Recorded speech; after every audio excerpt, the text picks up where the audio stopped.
Welcome to the People, Passion, and Purpose podcast, where you will hear from creative small business owners in the trenches every single day, talking story, talking lessons, talking failures, talking truth. I'm your host, Nina L. Kovner. Thank you so much for joining us.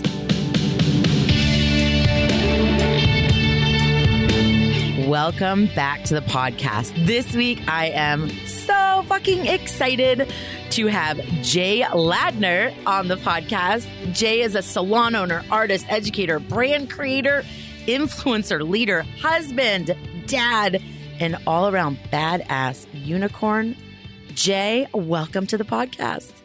Thank you so much, Nina. I'm so happy to be here on your podcast. It's so badass. So thank you for having me. I have like a million things I want to ask. So let's just dive right in. Of course, I'm going to go deep right off the bat. What does purpose mean to you? Purpose means a lot of things, but I feel like purpose for all of us really needs to define what we want to walk our truth with, right? So living our truth out loud. And that's our purpose, when you're authentically living your truth and understanding your mission behind that. Like, I am an educator. I am an influencer. I am a salon owner. I'm a leader. So that's my purpose. And it didn't just start when I opened my doors in 2013. I really had this characteristic ever since I was little, right? So like, I would always like find that my dad would always say, you know, trust that individual, that strong, vocal, just loves with all your heart, never lose that. That's my purpose. And I feel like without a purpose, we don't have a roadmap. And without a roadmap, you'll never be successful. Oh, yeah, that roadmap. It is. Sometimes, we get lost too. I know that, when we get, when our alignment with purpose gets thrown off, we don't know where to go. We kind of go in circles. So I love how you said that. How long have you been a hairdresser and what brought you to the salon business? So I have been in a legal hairdresser for 10 years. I grew up performing and I worked at Busch Gardens, and I would always do, when I was younger, when I was 18 to 20, and I would do hair I would make wigs in the costume shop for extra money at Busch Gardens, the theme park. I loved, I know Busch Gardens. Yes. That's so awesome. Yeah, so I would do that. And then when I met my husband, I was just like, I had no really focus. And I always did my friend's hair at his house. And he was like, Jay, like, you're so amazing already. Like, I would cut hair like blunt cut. I knew elevation, like everything fell to one spot. I would never layer anybody because I just didn't know. But I would always like still do hair before. And he was like, go to Paul Mitchell. And I was like, because you're always talking about it. Now's the time. Just do it. And I was like, you know what? Here we go. And that moment in Tampa, Florida, when I walked through those doors, it changed my life forever. And I just felt at home. But I always say, like, when a guest or Nina, you say, like, how long have you been doing hair? And I say, legally for 10 years, because I've been doing it for a while now. Okay, wait a minute. Okay, so it wasn't on my planned list of questions, but I need to hear more about this performer at Busch Gardens. What were you performing? So I was a costume character. Oh my God. And I did, I was a dancer in Dumfrey the Dragon. Listen, this costume was 6'5". They had to special make, I had to wear football. That's the only time I suited up as a football player was in And I would dance for that. I did special events for them. I actually got my GED because I was kicked out at 16 and just had to hustle from a young age. And I got my GED and auditioned. Like, I was a good dancer. I was a great performer. I mean, clearly, if you follow me on Instagram, you know I'm twirling, I'm dancing. If you've been in a class, it's my thing. Yeah. So at Busch Gardens, I performed for them. I used to make wigs for them when I had no clue what I was doing. Had a great mentor there. Yeah. So I was a That's performer. so cool. I love, we don't always hear those beginning stories, and it does tell me a lot about you. And it totally makes sense that you were a performer before you went to beauty school. I was a school bus driver before I went to beauty school. So I don't know what that says about my story. I'm like shocked. I'm mortified actually, because I like your story way better. Thank you. It was so much fun. So much fun. Oh my God. Okay. So you mentioned your husband, Vince, who we adore. And Vince is a former military yes, he is. person. 22 years active duty. Thank you, Vince, for your service. We absolutely fucking love you. And Vince is also your business partner, which we want to mention. However, because you all have been together so long, I can imagine it was very troubling to not be able to publicly be with your husband. You want to share a little bit about that? Because I think it's important for all of us to remember that LGBTQ rights are something that we are continually fighting for. And you have a firsthand story and struggle. Yeah. So, and I'm going to get through this with conviction and try not to cry, because it's what I had to go through with Vince and seeing his struggle. So let's start from the beginning. So I came out at 16. I've always been out. I've always lived out loud. I never apologized for who I was. And when I met Vince, it was a random night in Tampa, Florida, in a bar. And I was like so single, and I was like not about boys at the moment. And he walked in and he took my breath away from the moment I saw him. So as we started dating, I was like, oh, wait, you're in the military. I didn't really realize the truth he was living and how I had to be a secret. Like, we could not go to dinner together in Tampa. We would have to go to Orlando, an hour away. When we were out, we could not for 1 second, look over at each other like we're in love. Like, it was all behind doors, and we're dads. Vince had a 2 and a 4-year-old when I met him, and I was 21. So I was like a party animal to a dad, right? So I fully signed on to be his life partner. And it was really rough for us because he had to move to Minot, North Dakota. And thankful, he was a chief master sergeant, and I was going, and he kind of signed me up as the nanny when we moved there to be Safeway. But I still had no rights. So when we moved up there, it was really awkward. I lived on base with him. Military spouses are very nosy. It's just what it is. It's like the lifestyle. Everyone's moving around. That's why I know how to create raving fans super quick, is because of moving all over the place in the US. And you create friends and clients quick because that's their lifestyle. So Vince and I had to live in secret. It was very stressful. I got caught out a couple times because it's don't ask, don't tell. Right. So you don't ask and you do not tell. And if they do expect it, you're kicked out. It's that serious. So, and Vince was a chief master sergeant. He was the top of his career. That's the highest you can get on the enlisted side. So it was really rough for me to be back in the closet, so to say. I had to not live authentically with the man I loved, and it killed Vince because he is a leader and he is a mentor, and the military is all about family, right? But our family doesn't matter. Right. And he was looking at these young airmen making up these lies about being married to a woman, and why he was a single dad, and he couldn't live his truth. So fast forward to 2011, we got married in New York City the day Don't Ask, Don't Tell ended at 8 o'clock in the morning.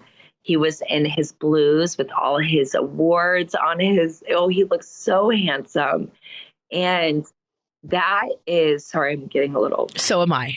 That moment, when he said, I do, it was like this burden was lifted off of him. Yeah. And he could finally share who he was. And from that moment, we decided together and declared that we would fight for the younger airmen who were going to come after us, that we were going to create waves and be loud and just show us who we are, and thankful for Vince's rank, that no one could disrespect him or me. Wow. It's a thing. We never disrespect. So we took that so strong in our power to, pave the way for the next generation of airmen to live authentically, have, rights, and just let them know they're not alone, and that someone that they look up to has their back, and that, right. And it shook souls. Listen, 2 weeks later, after we got married, Vince had to go every 6 weeks to these special events for like airmen who go through the special training, and it's like the ceremony, and they take it very huge. And he was the group superintendent of the med group, so he had to sit at the head table. So it was my first time ever experiencing a military event. And you know what they said for the first time ever? They introduced the whole head table, and they said, Chief Ladner and his husband, Joshua. Oh my God. It was so electric. And the young airman who was able to say it for the first time ever was so proud. And he was like not gay, like he's a straight boy, and he just was so pumped. And like the whole room was so respectful, of course. Yeah. But all the blackberries underneath the tables were blown up, and they were like, it went all the way up to the White House, and they were like, yes, we know of the Ladners. Oh my gosh. So, I mean, when I say we did not play when it came to sharing our love so that it was easier for the next generation of airmen to live a better life and sharing who they were, we were not playing 2 weeks after. Yeah, it was just, and seeing Vince living his best life and like sharing that. Mm-hmm. And I'm so happy that I was a part of that. Wow. I should have probably saved this discussion for the end, because I'm okay. Wow. Well, wow. I never realized, like, it's been years, right? I never realized until I talk about it how still to this day that feeling is so real. Yeah. And so powerful and such a great reminder that, I mean, that was 2011. That wasn't very long ago. No, not at all. And obviously we're still fighting, and in particular at this very moment, for trans rights. And so it's like the fight never ends. And I just want to, as we Passion Squared share, and I personally have been an advocate for, my whole life as a member of the LGBTQ community, right. I just have to continually remind people that this fight is not over. And it is absolutely there are millions of stories just like yours. And I just am so grateful that you guys had the courage and the ability and the means to step into that, and you continue to fight. I'm just so grateful for voices like yours and all the voices. Okay. So so now you have this business partner. Yes. And so let's talk about the salon. Let's talk about why did you open a salon, and when did you open a salon? Okay, let's dive deep right into this. So I have to give a shout out to my first mentor ever in Tampa, Florida, Alan Kemp of Images Hair Salon, South Tampa. He was my learning leader at Paul Mitchell, the School Tampa. And he saw something in me. And from day one, right out of the gate of school, he was like, you are a leader. And you may not believe me right now because you're brand new in this industry, but I want to show you the way. So he literally handed me the keys to his shop. And I was like, I mean, it was the perfect way to learn super quick, make very horrible decisions because I had no idea what I was doing. And I still am working it out. You know what I mean? Of course. Right. So fast forward, I managed salons for about 5 years. And when I moved to Dayton, Ohio, because that's where Vince was stationed, I was just walking around, like checking out salons. And I'm not from the Midwest, and it just wasn't my flavor. And I was almost ready to go on my own. So I always say, like, when you're almost ready, like, jump, just like get into it. And we'll get into another area of what you need to do after you jump to be successful. So I can help anyone out there not go through things that I went through. But 2013, after living in Dayton, Ohio for 2 months, I opened the doors of Salon J Ladner, joined the hair journey, and it was electric. It was in a small little space, 700 square feet. It was manageable for me to do 5 guests a week. I could do it on my own. It was a beautiful space. The kids were a part of it. The city of Dayton was like, who are the Ladners? Where are they coming from? Why is this guy walking around with metallic pants and platforms on all over the city? Like, who? I remember this. This. Yeah. So it was 2 months after we lived here, and I started giving back to the community because that's very important to the culture in Dayton. I wanted them to know that I wanted to be a part of their city rather than take their money. You know what I mean? Like, I wanted to give that right away. So we started off doing a benefit for the AIDS Resource Center here in Dayton, for the LGBTQ Center. And it was like really cool. I started having the news channels contact me after like 3 months of being here. I hit the ground running. Social media really wasn't like that poppin', but I still knew the importance of it. So I was like all over social media, tagging everything I could. I was out in the bars. I was out in restaurants. I was connecting with other business owners. And a year into us being open, we expanded into a 4,000 square foot space. Wow. In the same building. And we grew our team slowly but surely. And we've been open for 5 years now. That is unbelievable. You know what? I love tons of course, of this story, but I love that you started in a manageable space. You said, I started in that 700 square foot space that if I only did X amount of clients a week, I'd be fine.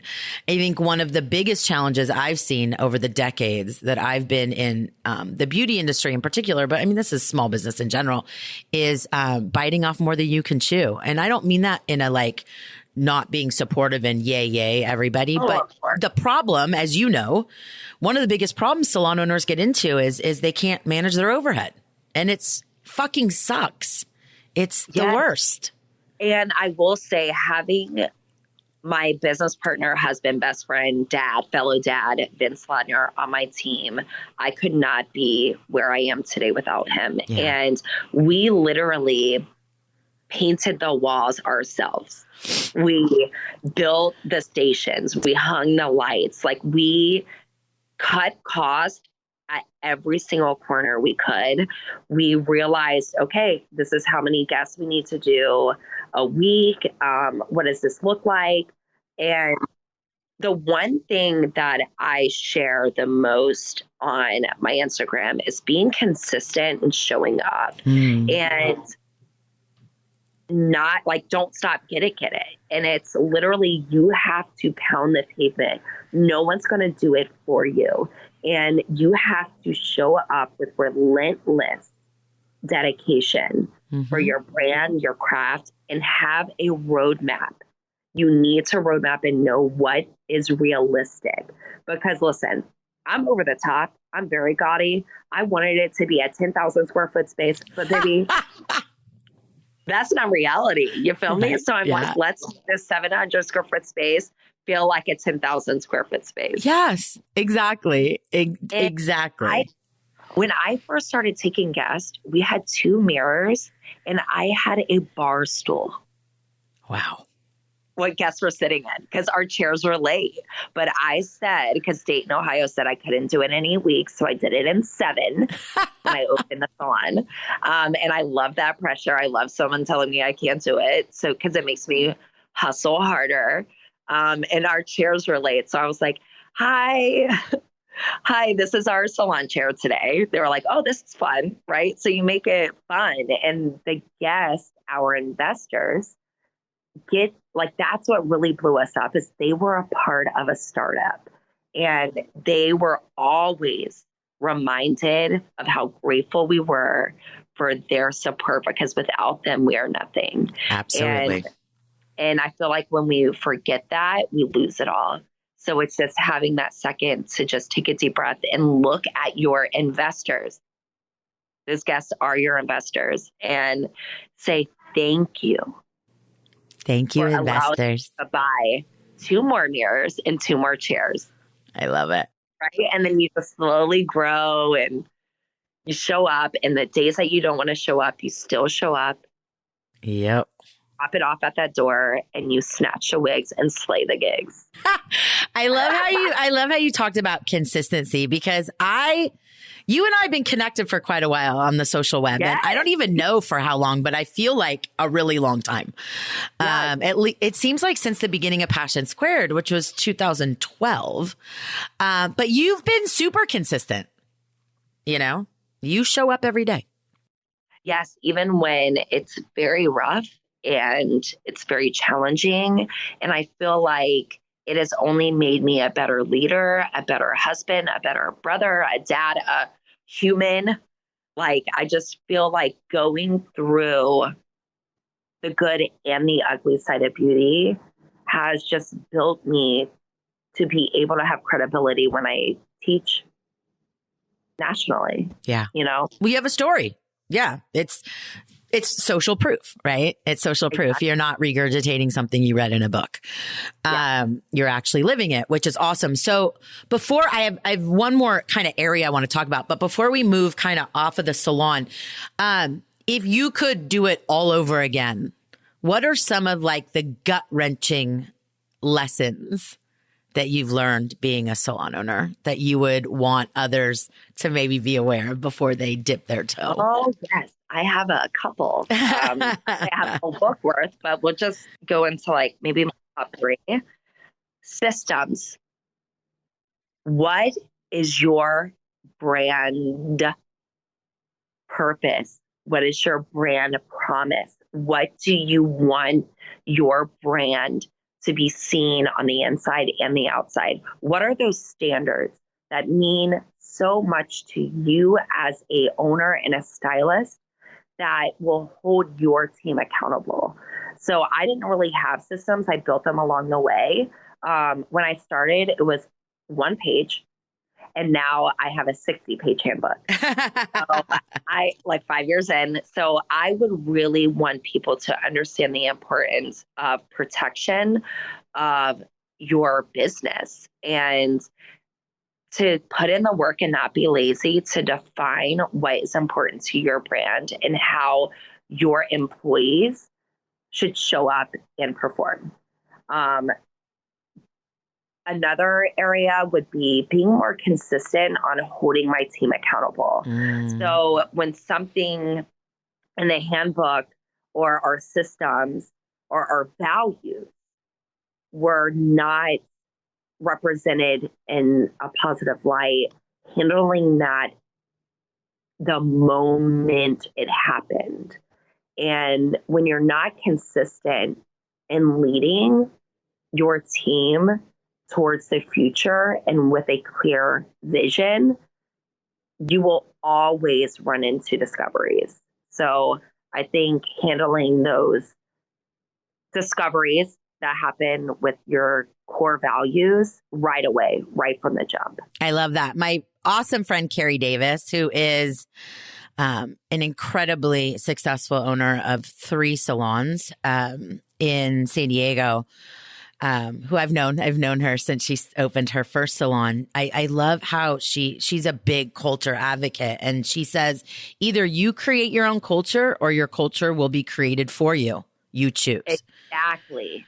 And that's a thing that I think that, as you pointed out, because at Passion Squared, we work with creative small business owners. Yes. And of course, yes. I've been in marketing for a very long time, and I understand this stuff. And, it's like, I get it. I get it. It could be a hairdresser, or it could be a tattoo artist, or it could be a lash artist or an esthetician or whatever decides, oh, I'm going to open my own business. Let me get a logo. Let me get an Instagram page. And then they're off. And I'm all, whoa, whoa, whoa, whoa, whoa, whoa. Yes. A cool logo is not a brand. That's not a brand. That's not a brand.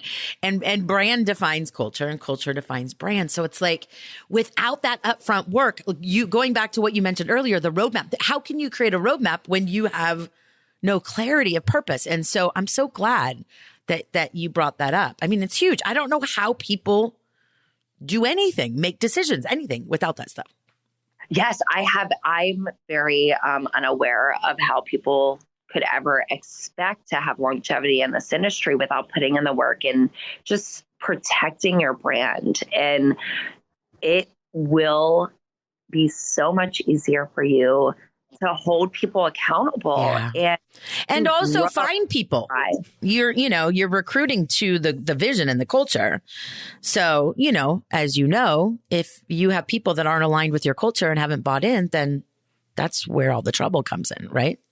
I was just talking with my team the other day, and I was like, listen, I know that sometimes y'all may feel like I'm constantly reminding, but that's my purpose. That's my job for you as a salon owner. That's what I signed up for, is to give you standards and give you structure. When you think about a little kid, right? When they don't have structure, when they don't have a set bedtime, if they don't eat at the same time every single day, or your dog, right? Like, they have systems, they have structure. You walk through life more easy, breezy, beautiful, right? You have a system, there's like a clear roadmap. And then when that structure goes away, everything else falls apart. It's just how it is. Yeah. I mean, I think we all in some way, shape, or form are seeking some sort of structure. Now, the thing that's important to remember, as you know, is that not all of us desire the same structure. That's why in the salon industry in particular, we have employee-based salons and we have lease-based salons, because some people don't want an employee-based structure. They're not looking for that leadership. They're entrepreneurs, right? They want to lead themselves. And so it's very interesting. But yes, we all need some sort of structure, whether it's created for us or something that we choose to create ourselves. I love that. Okay, let's jump to a hot topic that I want to talk about, and that's influencer marketing. Oh, baby. So,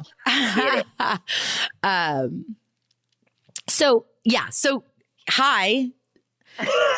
Hi, influencer. I know some people that maybe are just getting to know you on the web think that you just woke up one day as an influencer. But as we discussed earlier, I've been watching you show up consistently for several years, creating content and engaging with the community. So why is being an influencer important to you? Why did you accept that title, which is not always looked at these days as an awesome title to have? I am an influencer, a beauty influencer for every single stylist showing up in big cities and small cities around the world who want to have a voice and want to have amazing products and want to just thrive and feel like they're not alone. And that is my biggest viewpoint as the beauty influencer, is to make sure no stylist is left behind, and that we all know that without supporting each other, our industry will not get to where we need it to be. So inclusion and just letting them know the truth about my relationships with brands, being authentic and truthful, and just making, and literally, I feel so honored that so many stylists trust me with their career. And I message every single person back. I even get on FaceTime with them because they are so badass. They are literally so hungry and they want to feel like they're important, and they are. And if I can do that, and we've all experienced an influencer, and I'm going to put it in quotations on this way of when you meet them in person, they're not the nicest person at all. So I've made a vow that I'm going to be authentically me. You're going to hear me say, yo, Instagram, what's good? Screaming at you at 7:00 in the morning, and me scrolling around and helping you elevate to the next level. So I think why I chose is to hold brands accountable to deliver better products for the stylist behind the chair. Wow. I like how you flipped that script. But it's true. I mean, look, anyone that studied the social and digital revolution knows that we now have a more empowered workforce. We now have, the marketing departments of brands are actually the people, right, in the trenches, like you and I. And, we tell the stories now, not the brands. We control the narrative, not the brands. And it's very interesting how you brought up the word trust, and trust is such an incredibly important thing to me, and is something that I've been concerned about really ever since I got, again, started Passion Squared, or all around social and digital. And, we know there's a lot of influencers that continue to not disclose their relationships. And not only are they breaking the rules in terms of service of the platforms, they're risking the trust of their communities that they built. How do you navigate that? Like, what's that about? Why would someone be afraid to disclose that they're being paid to do what they love? I am not sure because I don't walk that truth. My truth is just making sure they know my relationships with the brands. And I just did a post recently before the new year hit, and it was paid but never bought. And I want people to know that, yes, I am an Oligo Pro sponsored artist. Like, they pay me, they send me product, they sponsor my hair tour that is launching in a week. But I authentically think they are the best of the best lighteners on the beauty market right now. So I am paid by them. We do have a relationship, but I'm not bought. There's a difference. I love that. And I feel like why some influencers do not say anything about their relationships, because they're bought. They're collecting checks. They have 25 brands.